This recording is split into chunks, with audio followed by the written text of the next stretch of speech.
अस्सलामुअलैकुम व्यूअर्स। उस्मान बे का खुफिया मंसूबा क्या होगा जो वो अपने भतीजे एक्टिमूर के जरिए एनागोल किले को फतह करेगा। इसके अलावा बिलिजी किले को फतह करने के बाद बिलिजी किले का सरबराह कौन होगा। क्या इस सीरीज में मालूनतुन की फातमातुन के अलावा उनके दीगर बच्चे भी दिखाए जाएंगे। अगरचे तारीख में ये नहीं है कि बालातुन की एक के अलावा और भी औलाद नहीं थी, लेकिन इसके बावजूद क्या सीरीज में इसकी कोई और औलाद भी दिखाई जाएगी। तो इन तमाम सवालात के जवाब आज की वीडियो में शामिल हैं, तो इसके लिए वीडियो को आखिर तक लाजमी देखिएगा। मगर इससे पहले आपसे गुजारिश है हमारे चैनल को सब्सक्राइब कर दें। सबसे पहले गुंदोज बे के बेटे एक्टिमूर के बारे में बात करते हैं।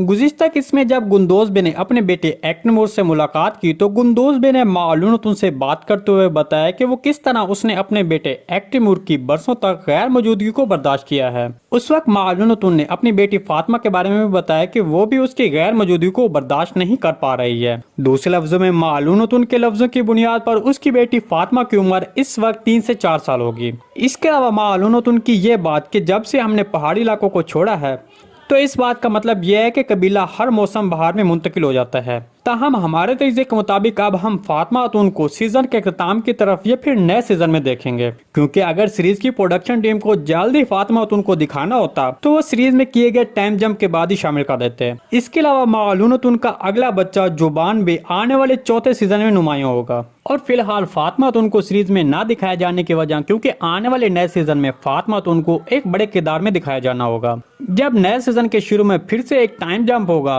तब वो अपने बड़े भाई ओरहान बे और अलाउद्दीन बे की तरह होगी। इसके अलावा अगर ये बात की जाए कि क्या बाला खातून का अलाउद्दीन बे के अलावा और भी कोई बच्चा पैदा होगा, तो इसका जवाब है कि ऐसा नहीं होगा। अगरचे सीरीज के स्क्रिप्ट में तोनू और ख्याली किरदार शामिल किए जा रहे हैं, लेकिन यहाँ पर मेरे तजज़िये के मुताबिक बाला खातून के मामले में ऐसा नहीं दिखाया जाएगा। इसका सिर्फ सीरीज में एक ही बेटा दिखाया जाएगा। चलिए अब बात करते हैं कि उस्मान बे का एनागोल किले को फतह करने के लिए क्या खुफिया मंसूबा है। तो बहुत से लोग ये सोच रहे होंगे कि उस्मान बे एक्टिमूर का इस्तेमाल करके एनागोल किले को फतह करेगा, लेकिन मेरे तजज़िये के मुताबिक उस्मान बे एक्टिमूर का इस्तेमाल असल में 11 साल किले को फतह करने के लिए करेगा, न कि एनागोल किले को फतह करने के लिए। इसके बारे में आपको क्या लगता है कॉमेंट सेक्शन में लाजमी बताइएगा। जी दोस्तों, आज की वीडियो बस यहीं तक थी। उम्मीद है आपको पसंद आई होगी। अगर हमारी वीडियो आप तक बर वक्त नहीं पहुंच रही तो हमारे चैनल को सब्सक्राइब कर लें और बेल आइकॉन लाजमी प्रेस कर लें ताकि हर आने वाली नई वीडियो की नोटिफिकेशन आप तक बर वक्त पहुंचता रहे। वीडियो अच्छी लगी तो इसको लाइक शेयर कर दें। मिलते हैं किसी नई वीडियो के साथ, तब तक के लिए अल्लाह हाफिज।